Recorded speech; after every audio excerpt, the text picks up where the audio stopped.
first ever Larry Bird trophy. They hang on, and wearing that Kobe sweatband, honoring his favorite player. Tatum wins the MVP, and Ime Udoka salutes his team for moving on. We don't hang banners for Eastern Conference championships in this organization. Yeah, baby. Yeah. So ain't no need for the water celebration. We got bigger plans. You know what it is, 4 more. Facts. Hell of a job, though. Everybody, there's so many guys to obviously shout out, but what we do well, turnovers, rebounds, all the things that hurt us in certain games, took care of those in the game. Big block shot, big rebounds, 2 shots that iced it. We can go down the list. Rob playing through pain. Yeah, Rob. Yes, Rob. Marcus playing through pain. Everybody gutted it out. Hey, who are we? Road Warriors. We've been doing it all year. Had to make it interesting. Road dog. And we don't duck no smoke. Ime Udoka, now the 5th head coach in the past quarter century to reach the NBA Finals in their first season. Pretty recent phenomenon. All the instances have happened over the past 8 seasons.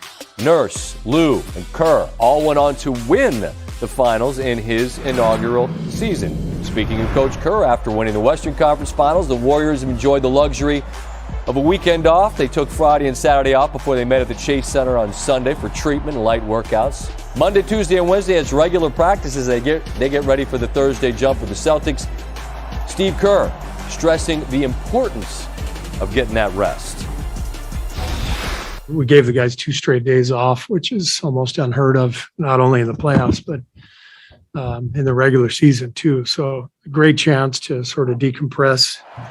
I've said it many times, you go to the finals, it's almost a 2-month journey filled with stress and fatigue and everything else. So if you can get a little bit of a break, it's very meaningful. To be in our own beds, for a week straight, or actually 11, 12 straight days is very helpful. But having said all that, you still got to go out and do all the work and get the job done.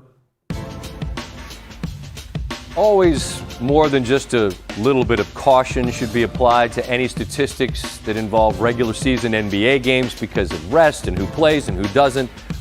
Having said all of that, Celtics do have some success against Golden State when Steve Kerr has been the Warriors coach, a record of 9-7. The only team over that span to have a winning record against the Warriors when you take postseason into consideration, and now obviously they meet in the postseason. We bring Perk back for one more, and it's the most important one on this matchup because the Warriors' offense, we understand, it is unique.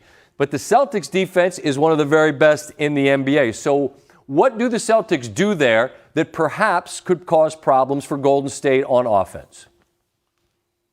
Well, Scott, they do it all. When you have this type of versatility, when you have this type of tenacity, this type of length, the way that the Celtics strap down on the defensive end is it's coach's porn at its finest. And when you think about their versatility, starting with their defensive player of the year and Marcus Smart, being able to switch 1 through 5. And then you have elite wing defenders in Jason Tatum, Jaylen Brown, Grant Williams. And then you have interior defense. Look, the way that they're tied together on the string, the way that they're Xing out on the weak side, the way that they're ready for the moment, like they said, they're not ducking any smoke. Went and challenged Kevin Durant and Kyrie Irving, challenged Giannis Antetokounmpo, stood tall against the Miami Heat, held them to some crazy numbers defensively in the Eastern Conference Finals. They are ready for the moment, and Steph Curry, Klay Thompson are going to have a hard time dealing with the length, the athleticism, and the physicality of this Boston Celtic defense. Perk, you got nothing but time between now and Thursday to chop it up on the mornings about who's going to do what. We'll leave some. That'll be the tease for the folks out there. You got to get up in the morning to watch Perk on all those shows to hear what he's got to say. I appreciate you staying up late with us tonight, big fella. We'll talk during the finals, okay? Caesars has installed the opening line for the NBA Finals. Warriors, they're minus 160. That's a series price. Game 1 Thursday in San Francisco. The Warriors open as a small 3-point favorite. We'll talk to Kendrick Perkins now, joins the show. Perk, I appreciate the time. I want to ask you about this Boston team in a moment, but I want your perspective on the end game because this game was fascinating to me. Boston kept building double-digit leads. Miami kept fighting back. Both of those things I could understand. At the end, man, I've seen teams sort of try to just bleed the clock, right? But now you got a furious Miami team fighting back. All of a sudden, Butler's got the ball. It's a 2-point game. What did you think of his decision to pull with Horford backpedaling in front of him? You know what, Scott? It's hard to be mad at Jimmy Butler for taking that shot, and I call it the kill shot. You know, he was going for the win. That's who Jimmy Butler is. This guy is built for the postseason. So, although a lot of people may be upset with that shot selection, I'm not. You know, he had a good look. It was a clean look. It was a good shot, in my opinion, for Jimmy Butler. They battled all the way back. I see no problem with it. No, nor do I. I mean, look, it's easy. If it goes in, no one says a word. I do wonder because Jalen's got 5 and really can't help, and you got Horford backing up. And I mean, Butler maybe is going downhill. You get to the bucket. I mean, whatever. But just the fact that was an opportunity for Miami to take the lead at all, given that they led by 13 with 3.5 to go. Is that a concern for you that Boston, as they keep saying, we love to make it difficult? Does that concern you? Well, it does in a way, especially with a young team like Boston going to the finals, Scott, because when you see moments like this, right, you look at the finals, and sometimes a new team that's representing the finals from the Eastern Conference or from the Western Conference, you can get caught up in the moment. And so when I looked at that, I thought the Boston Celtics were caught up in the moment and didn't finish the game. You got to play until that clock goes to 0. And I thought the Celtics didn't do that, which is a great learning experience because still in all, they got the dub. That's the key piece. Went to Miami and got the win on the road. No argument. Look, the best thing that the Celtics could have at the end of this night is a date with Golden State in the finals, and they've got it. And Perk, you know a little something about being on a team that's got a little bit of veteran experience and a team that's got some young stars. You were part of that with Boston back in the day. Now you've got Horford making the finals for the first time. You've got Tatum and Brown and Smart, a young nucleus.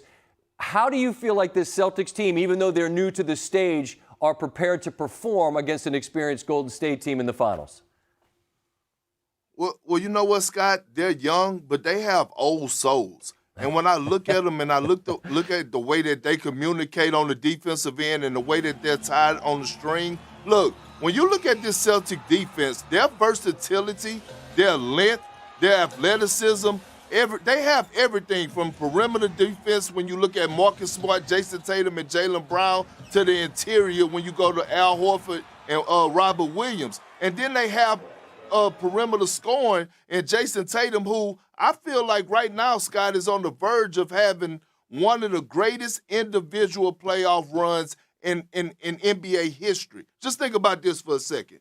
He went through Kevin Durant and Kyrie Irving in the first round. He went through Giannis Antetokounmpo in the second round. Jimmy Butler, the number 1 seed in the Eastern Conference, in an elite head coach in Eric Spoelstra. And now he has an opportunity to take down Steph Curry. If he completes the mission, this will go down as one of the greatest individual performances in NBA history.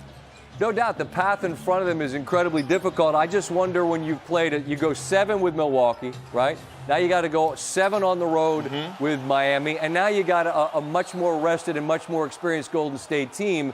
It's the challenge is steep, but it's clear that this Boston team believes that they're prepared for the moment, and it sounds like you are too, yes? I am. And shout out to Ime Udoka.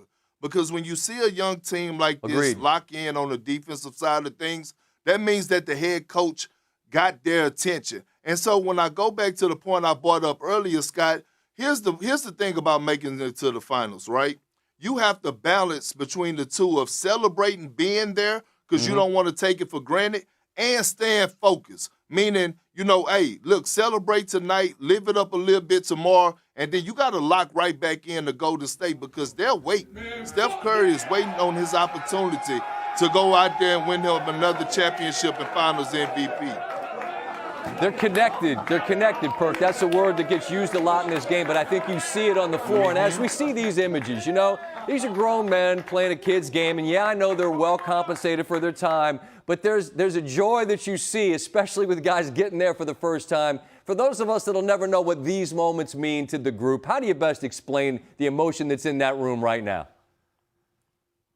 But you can't explain it, but you have to embrace it. Look, a lot of people talk about winning a championship, and I always preach, you don't know how hard it is just to make it to the finals, to make it to the promised land. Like, you have to embrace that moment. But you know what it shows me, Scott? It shows me togetherness. Just think, in the middle of the season, this team was 23-25 at one point of the season. They had one of the greatest turnarounds in regular season history, and now they're here. That means that they stuck together. They went through multiple times of adversity, and when you see them right now embracing the moment, the way that they played agenda-free basketball, it's a beautiful thing to watch.